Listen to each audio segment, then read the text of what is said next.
자, 21장 22절부터 보겠습니다. 21장 22절. 그때에 아비멜렉과 그 군대 장관 비골이 아브라함에게 말하여 이르되 내가 무슨 일을 하든지 하나님이 너와 함께 계시도다.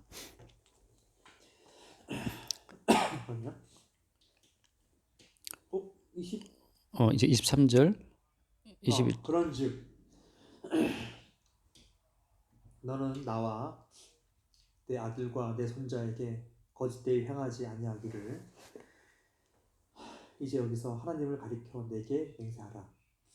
내가 내게 후대한 대로 너도 나와 내가 머무는 이 땅에 행할 것이니라. 아브라함이 이르되 내가 맹세하리라 하고 아비멜렉의 종들이 아브라함의 우물을 빼앗은 일에 관하여 아브라함이 아비멜렉을 책망하매 아비멜렉이 이르되 누가 그리하였는지 내가 알지 못하노라. 너도 내게 알리지 아니하였고 나도 듣지 못하였더니 오늘에야 들었노라. 아브라함이 양과 소를 가져다가 아비멜렉에게 주고 두 사람이 서로 언약을 셉니다.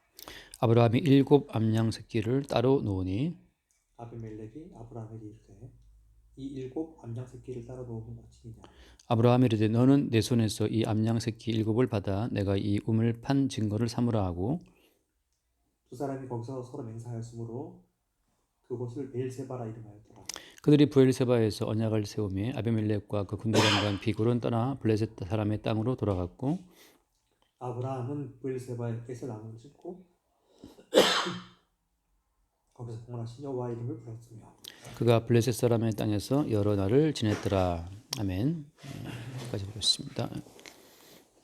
아비멜렉은 이제 지금 그러니까 블레셋 나라의 왕이라고 일단 보면 돼요. 흔히 말하는 부족장이라고 할 수도 있지만 아비멜렉 블레셋 왕급에 해당되는 아비멜렉이 군대 장관을 데리고 아브라함한테 왜 왔죠? 화친조약, 평화조약을 체결하러 온 거지. 평화조약을 체결하면서 아비멜렉 했던 말이 어떤 말이냐 하면 하나님이 너와 함께 계신 걸 내가 봤다는 거죠. 자, 이방인들이 평화조약을 체결하고자 할 때는 그 의도가 뭐 때문이에요? 이방인들이 어떤 사람과 잘 지내고 싶어 한다. 평화 화친을 맺고자 한다. 그 이유는 그 23절 말씀처럼 그런즉 너는 나와 내 아들과 내 손자에게 거짓되이 행하지 아니하기를 맹세하라. 결국 나와 내 아들과 내 손자, 대대손손 자기 존재 보존이에요. 자기의 생존, 자기의 목숨, 자기 번영을 위해서, 자기를 위해서 아브라함과 화친 맺기를 이제 원하는 거지. 여기서 이제 우리는 뭘 봐야 되냐면은 아브라함이라는 인물은 이제 어떤 인물이에요? 아브라함이라는 인물은 언약을 대표하는 인물이야. 똑같아요. 오늘날 성도는 누구냐? 성도는 언약의 외피, 언약의 껍데기. 그러니까 그들 속에 계신 그리스도 예수를 나타내는 그리스도 예수를 나타내고 증거하는 그리스도 예수의 외피 껍데기란 말이죠. 그러니까 아브라함도 이제 언약을 대표하는 존재로 성경에 등장하는 거지. 아브라함의 어떤 위인전처럼 성경에 있는 게 아니란 말이죠. 그러니까 언약의 하나님이 하나님이 세우신 언약이 어떠한 것을 나타내고 증거하기 위해서 아브라함이라는 인물을 지금 사용하시는 거지. 아브라함의 위인전, 아브라함의 일대기, 아브라함 평전 이게 성경이 아니라는 거죠.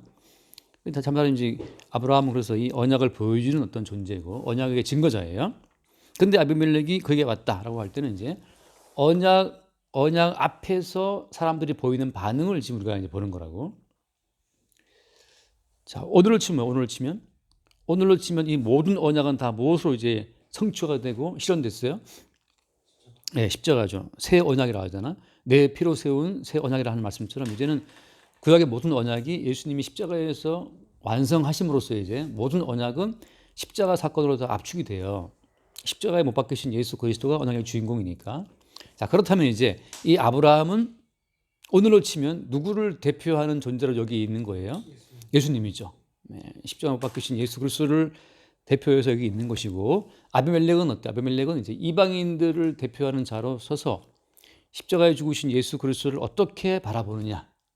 십자가에 못 박히신 언약의 주인이신 예수를 바라보는 이방인들의 어떤 사고, 그들의 생각, 그들의 마음을 지금 대표해주고 있는 거예요. 자, 그럼 여기서 오늘날 사람들이 왜 교회에 나와서 왜 예수를 믿는가? 사람들이 교회에 나와서 예수를 믿는 그 동기가 어디 있다는 거야? 오늘 23절 말씀 보면 그런즉 너는 나와 내 아들과 내 손자에게 거짓 대의 행하지 아니하기를 이제 여기서 하나님을 가리켜 내게 맹세하라.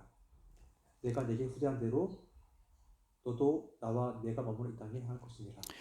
나와 내 아들과 내 손자, 자기 가족, 자기를 위해서 자기 자신과 자기의 가족을 보존받기 위해서 예수께 나오는 거예요. 예수를 왜 믿는가?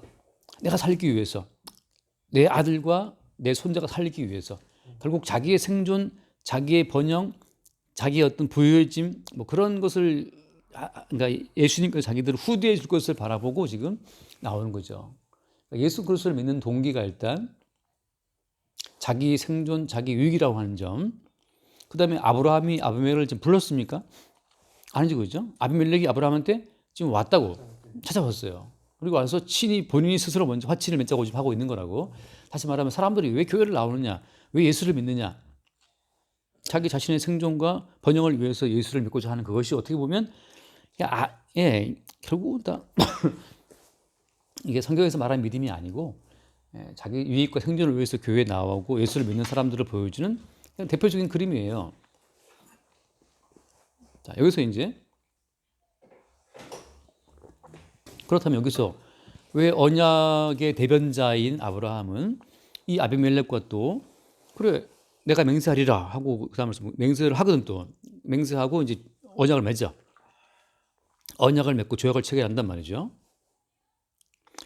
언약을 맺고 조약을 체결하는 과정에서 아브라함이 이제 뭘 하나 이의를 제기하냐면은 25절에 아비멜렉의 종들이 아브라함의 우를 빼앗은 일에 관하여 아브라함이 아비멜렉을 책망. 책망. 그래서 아비멜렉이 난 몰랐다. 누가 그랬는지 몰랐고 나도 몰랐다. 너도 내게 알지 않았다. 그래서 이제 그 모든 사항을 이제 시정하기로 이제 하는 거죠. 여기에서 성도가 그러니까 예수를 믿겠다고 찾아온 자들을 향해서 아브라함이 처음 했던 말은 책망이었다는 거죠. 책망. 웰컴, 훌륭하다 하고 뭐 환영 그게 아니고, 그러니까 책망하는데 그 책망한 내용은 뭐냐 하면 아브라함의 우물을 왜 뺏어갔냐 이거거든요. 그 아브라함 우물을 뺏어간 거에 대해서 책망을 해요. 이게 무슨 의미가 있는지는 이제 그 다음 부분 나오지만, 그래서 어쨌든 잠시 말할게요. 27절. 아브라함이 양과 소를 가져다가 아비멜렉에게 주고 두 사람이 서로 언약을 세우더라. 이제 양과 소를 아비멜렉에게 주고 이제 서로 피차 주고 받는 거예요. 이제 언약의 증표로서. 그런데 아브라함이 뜬금없이 어떤 희한한 행위를 하나 하는데 그것이 바로 뭐냐? 28절 말씀에 아브라함이 7 암양 새끼를 따라 놓았단 말이죠. 그래서 아비멜렉은 왜 이게 조약을 체결할 때 쓰는 그 일반적인 예물 말고 이것도 뭐냐 말이에요. 그래서 29절 말씀 아비멜렉이 아브라함에게 이르되 이 7 암양 새끼를 따라 놓으면 어찌미냐. 그런데 그다음 보세요. 아브라함이 이르되 너는 내 손에서 이 암양 새끼 7을 받아 내가 이 우물 판 증거를 삼으라 하고. 자, 암양 새끼 7을 따로 놓아서 그 새끼를 줌으로써 내가 이 우물을 팠다. 그 아브라함이 우물을 팠으면 판 거지 왜 암양 새끼 7을 왜 줄까요? 자, 아까도 말했다시피 지금 아브라함이라는 이 사람은 언약을 바깥으로 표현하는 언약의 대변자라고 지금 요새 뭐 인수위 대변인 김은혜 의원인가 뭐 계속 가끔 나오더라고.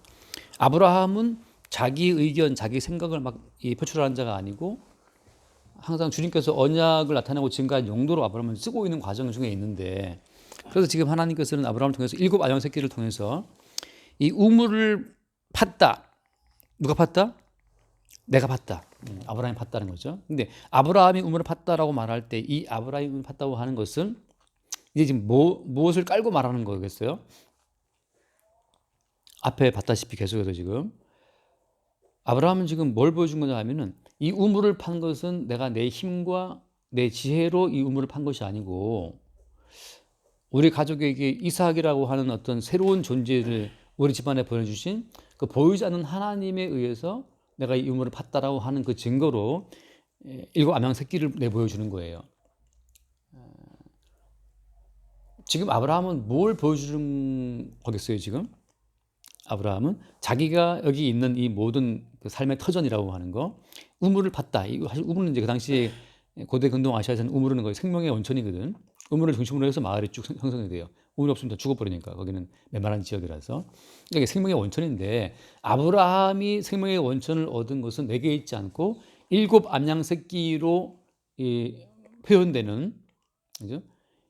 일곱 암양 새끼로 표현되는 하나님께 있다는 사실을 아브라함은 증거하고 있는 거야.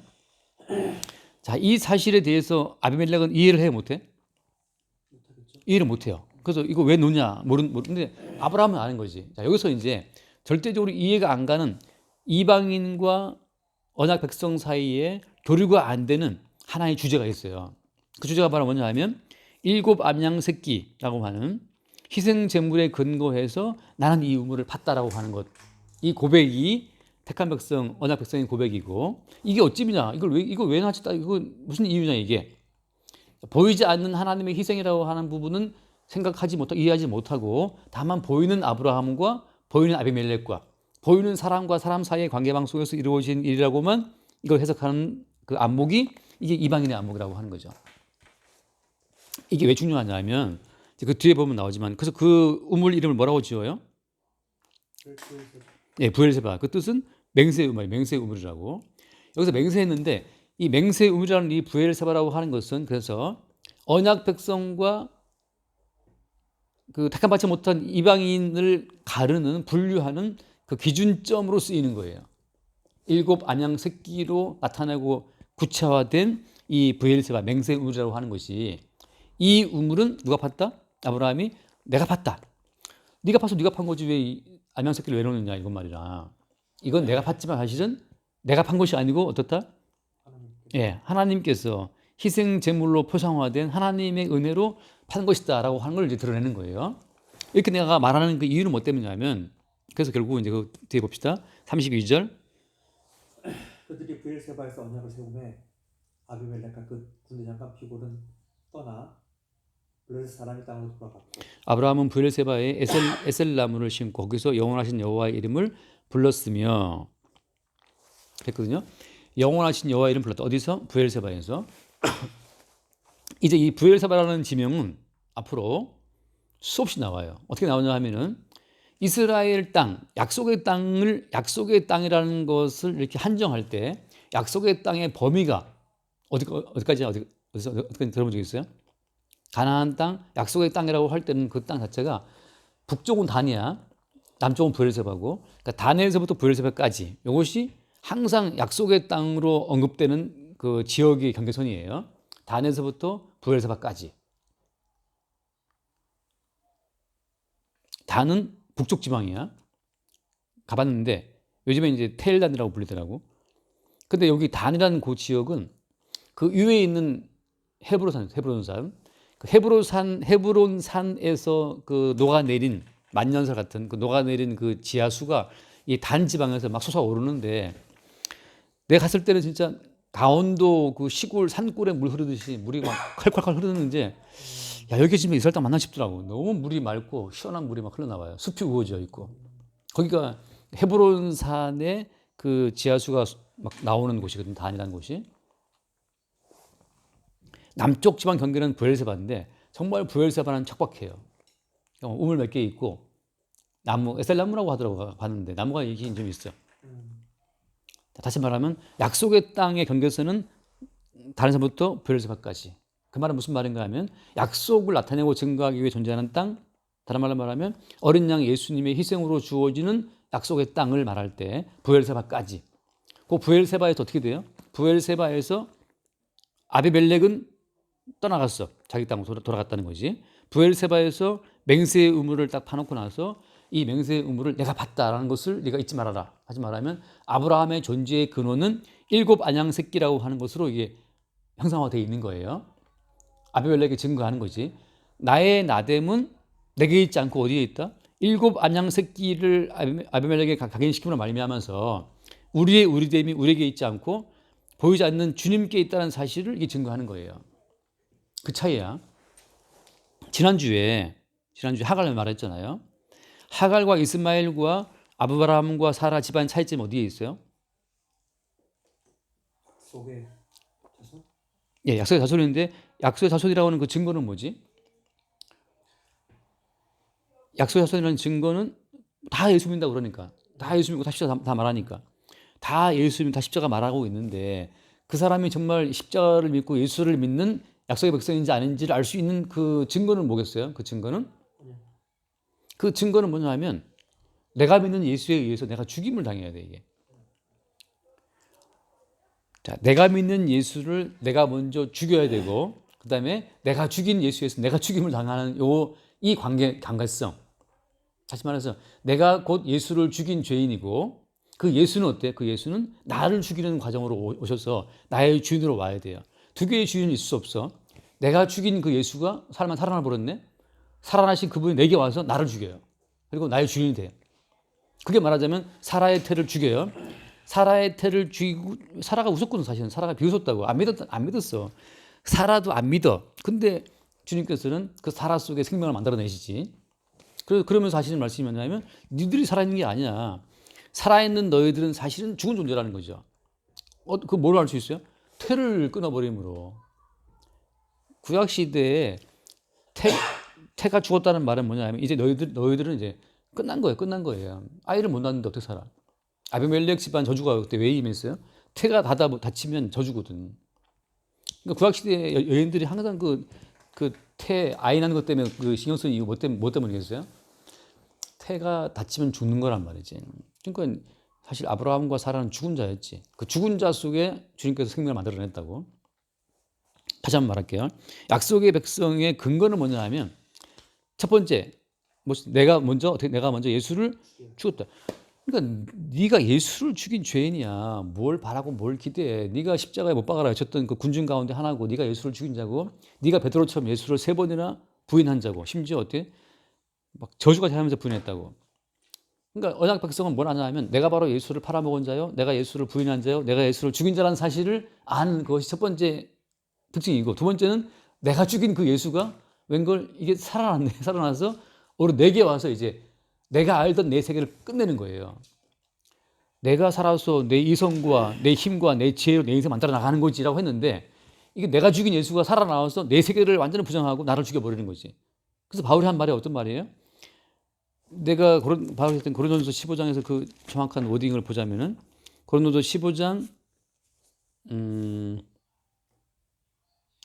31절 한번 읽어볼까요? 31절.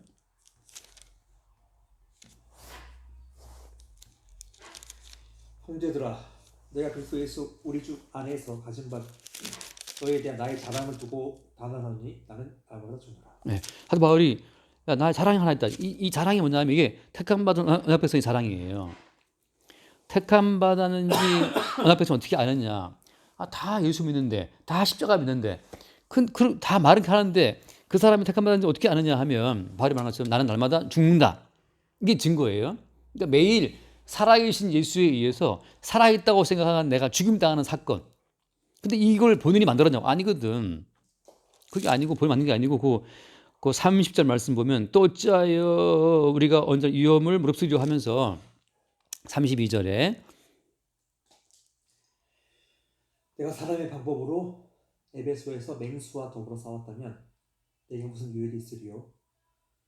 죽은 자가 다시 살아나지 못한다면 매일 죽을 터이니 먹고 마시자 하리라. 지금 사도가 지금 사람의 그 생존 방법으로 인생살이 막 인생살이 막 살아가다 힘들고 그런 말하는 게 아니에요. 주께서 어때? 주님께서 언약의 주님께서 사도 바울을 항상 그 죽는 살을 끌고 간다는 거지. 그러니까 누구와 만나서 나의 죽음을 확인받아. 돈 문제가 왕창 막혀서 나의 죽음을 확인받아. 가까운 사람하고 다투어서 나의 죽음을 확인받아. 그러니까 내 힘과 내 지혜로 안 되는 모든 상황 속에서 나는 죽은 자라는 사실을 확인받는 그 삶의 여정 속에 들어있다. 그게 말하자면 지금 살아계신 주에 의해서 살아있다고 생각한 내 세계가 박살나는 그 체험 속에 있는 게 언약 백성이라고 하는 거죠. 그러니까 그 체험이 아브라함 집안에 있었지. 아브라함 집안에는 어떻게 있었어요? 사라의 태가 끊어진 것도 있었고 애굽에 갔을 때 아브라함은 자기 아내를 못 지켜. 자기 지혜로 자기 힘으로. 그래서 아내를 보고 누이라고 속였잖아요. 그죠? 살기 위해서. 그러니까 자기로서 자기의 생존을 도저히 유지할 수 없는 그 자기 죽음을 확인받는 상황으로 계속 인도함 받는 그것이 언약 백성이라고 하는 거지. 그러면 이제 그는 뭘 알게 되는 거예요? 지금 내가 살아있는 것은 생존을 위한 나의 노력과 지혜 때문이 아니었다는 사실을 아는 거지. 그 고백이 지금 부엘세바예요. 맹세의 인물. 이 음으로 내가 봤다라고 말하면서 뭘 내미는 거예요? 일곱 암양 새끼를 내미는 거죠. 그러니까 내가 봤다고 말하지만 사실은 그것은 암양 새끼를 내놓음으로써 내가 한 것이 아니고 아까 말한 것처럼 보이지 않는 주님의 은혜라는 사실을 고백하게 되는 거죠. 바울이 말한 것처럼 나의 나던 것은 하나님의 은혜라는 말, 그 말을 하게 되는 거죠. 그래서 이제 이 부엘세바, 이 맹세의 우리라고 하는 것은 아까 말한 것처럼 단에서 부엘세바까지 전체 약속의 땅이라는 것은 취지가 뭐예요? 그 취지라고 하는 것은 약속의 땅에 사는 모든 백성들은 뭘 고백하는 거냐 하면은 매일매일 매일매일 죽는 과정에 들어가요. 그래서 참 이스라엘이 오해했던 거지. 가나안 땅에 들어간 이후에 그 땅의 전쟁이 그치나? 아니에요. 그 주변에 모압이 쳐들어오고 암몬이 쳐들어오고 그 위에 아람이 쳐들어오고 계속 가나안 땅에 있는 이스라엘 백성들은 전쟁에 의해 늘상 시달리거든. 그래서 항상 그들은 뭘 의지해야 돼요? 그래서 사사가 왔고 다윗이 왔단 말이지. 끝없이 자기로서는 살 수 없는 환경 속에 그들이 들어가면서 보이지 않는 살아계신 그분의 어떤 존재감을 느끼는 쪽으로, 다시 말해 그들은 어때? 주님께서 자기의 살아계심을 보이는 하나의 도구였다는 거죠. 그들의 있는 자체가. 자, 그래서 오늘 말씀 결론은 뭐냐? 그런 과정 가운데에서 왜 그러면 일곱 암양 새끼라고 하는 것으로 표상화 됐느냐고 하는 거예요. 하나님의 어떤 하나님의 은혜로 지금 이 의무를 받고 존재하는 거라면, 의무는 생명의 근본이기 때문에 하나님이 산다는 것이라면 하나님의 어떤 그 존재성이라는 것 자체가 왜 그것도 일곱 암양 새끼라는 것으로 표현되느냐. 누누이 말하지만 암양이라고 하는 것, 성경에서 말하는 언약의 시발점은 어디였어요? 그 창세기 3장 15절이었는데 그때 하나님께서 하신 언약의 내용이 어떤 내용이었어? 여자의 후손이 너의 머리를 상하게 한다는 거였잖아요. 여자의 후손이라고 하는 것이 언약의 가장 중요한 이게 구조 가운데 하나거든. 다시 말해서 뱀의 머리를 깨는 것은 남자가 아니라는 거예요. 남성다움, 다시 말하면 힘과 힘의 어떤 대결장으로 해서 뱀의 권세를 이기는 것이 아니고 힘과 힘, 지혜와 지혜로 싸워 이기는 게 아니야. 뭐로 이기는 거예요? 여자의 후손, 여자라고 하는 그 가장 연약한 자의 어떤 희생을 통해서 이긴다는 거죠. 그게 뭘 보여준 거예요? 골로새 2장 말씀처럼 뭐로 이긴다? 골로새 2장 그 15절에서는 예수님이 뭐로 이긴다고 표현을 하냐면 골로새 2장 몇 절을 볼까요? 거기 일단 뭐 15절 보아요.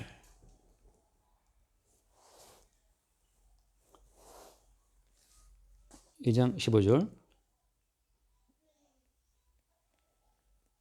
자, 읽어볼까요? 통치자들과 권세들을 무력화하여 드러내어 구경거리로 삼으시고 십자가로 그들을 이기셨느니라. 자, 통치자와 권세들은 다 힘으로 어떤 이긴 자들이거든. 뱀의 세력을 대표하는 것들이에요. 뱀, 다시 말하면 마귀의 어떤 수하로 도움된 자들이 세상 나라라고. 그래서 요한계시록에 나오지만 바다에서 올라온 짐승, 뭐 머리가 7개고 뭐 뿔이 10개고 다 나오잖아요. 그 모든 짐승들이 다 뭘 의미하는 거냐면 다 이 세상 나라를 의미하거든. 이 세상 나라라는 것은 인간적인 힘과 지혜로 통치가 되는 곳이고 통치자들과 다 마찬가지. 권세는 전부 다 힘으로 다스리는 거거든. 거기에서 주님이 어떻게 했다? 십자가로 이겼다. 이게 뭘 이게 본인 죽었는데. 이게 이제 창세기에 나와 있는 3장에 나와 있는 그 언약의 성취예요. 여자의 후손, 가장 약하게 보이고 가장 어리게 약하게 보이는 그 여자의 후손으로 예수께서 오셨고 그래서 십자가에 못 박혀 죽으신 거예요. 자, 일곱 암양새끼라고 하는 것은 새끼가 무슨 힘이 있나? 힘도 아무것도 없어. 그것도 또 암양이야. 아무 힘이 없어요. 근데 오히려 그것이 뭘 보여주고 나면 무력하게 못 박혀 죽으신 십자가를 말하는 거라고. 십자가로 이겼다라고 말하는 거죠.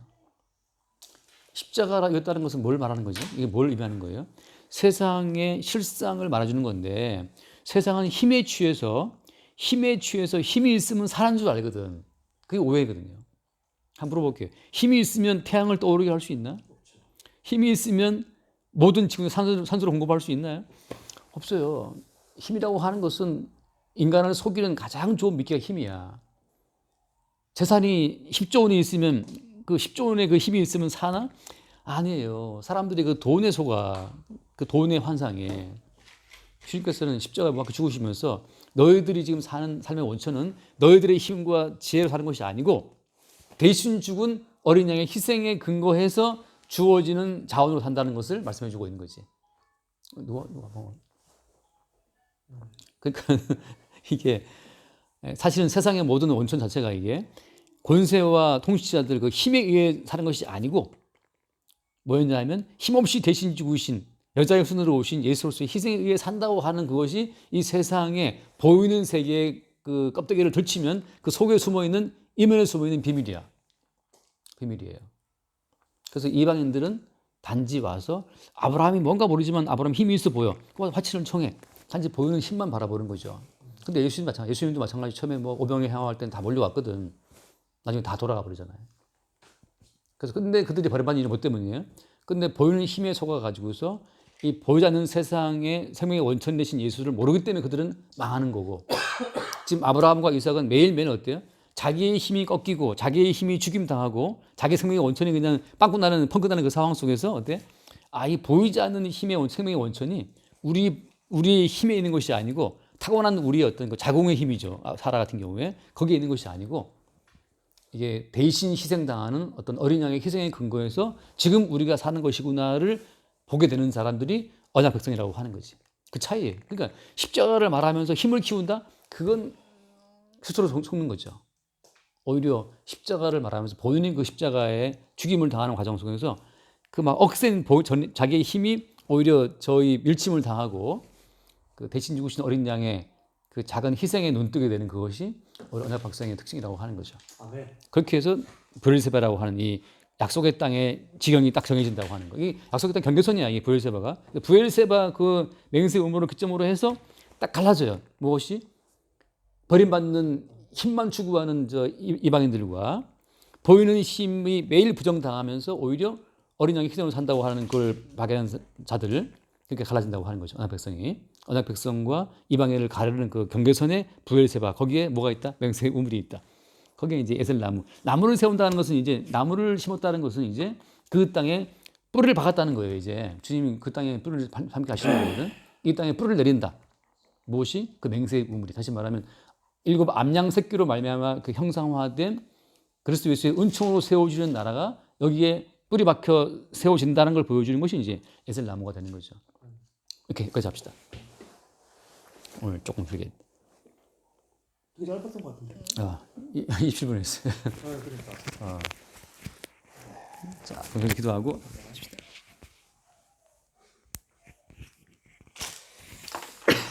주님 감사합니다. 주님이 또 오늘 이 귀한 이 시간을 통해 또 세상에서 말하는 뭐 가짜 힘과 주님이 이 복음에서 말씀하시는 진짜 힘, 우리 이 힘의 또 원천의 십자가와 예수 그리스도를 또 깨닫게 해주니 참으로 감사합니다. 세상의 통치자와 권세들을 무력화시키고 구형거리로 만드는 그 십자가를 주님께서 다시금 깨닫게 해주시고 그것의 그 본류인 암양새끼 여자의 후손 다시 한번 예수 그리스도를 저희가 삶의 중심에 놓고 모든 문제를 모든 상황들을 생각할 수 있게 인도하여 주시옵소서. 제발 겪고 있는 이 모든 삶의 문제들이 오직 주님께서 저희 삶을 날마다 죽음으로 인도하시는 하나님의 전적인 은혜임을 주님의 저희를 끌고 가시는 저희가 알 수 없지만 하나님의 어떤 그런 섭리와 은혜의 세계임을 다시 또 기억하고 또 이렇게 깨닫게 해주셔서 참으로 감사합니다. 날마다 죽노라 고백했던 바울의 고백이 절로 나오면서 저희가 하루하루 이 삶을 저희의 삶과 마음을 중심에 놓지 않고 오직 예수 그리스도를 저희의 중심에 놓을 수 있는 그런 믿음이 도와줄 수 있도록 인도해 주시옵소서. 아멘. 예수님의 이름으로 기도합니다. 아멘. 주님 감사합니다. 다만 힘을 두려워하여 화친을 성했던 아비멜렉을 통해 다만 힘을 얻고자 하는 우리의 모든 본성을 다시 한번 발견합니다. 아멘. 주님, 오직 힘을 앞세운 자들 앞에 주께서 암양 7마리를 새끼를 세움으로 말미암아 실제 우리 모든 삶의 근본에 우리를 대신하여 희생당하신 어린 양 예수 그리스도가 있었음을 알게 하시니 감사합니다. 주님, 보이는 힘의 세계 이면에서 보이지 않고 희생당하신 우리 주의 희생을, 그 사랑을 늘 잊지 않는 우리가 되게 하여 주옵소서. 우리 주 예수 이름을 기도드립니다. 아멘. 그럽시다.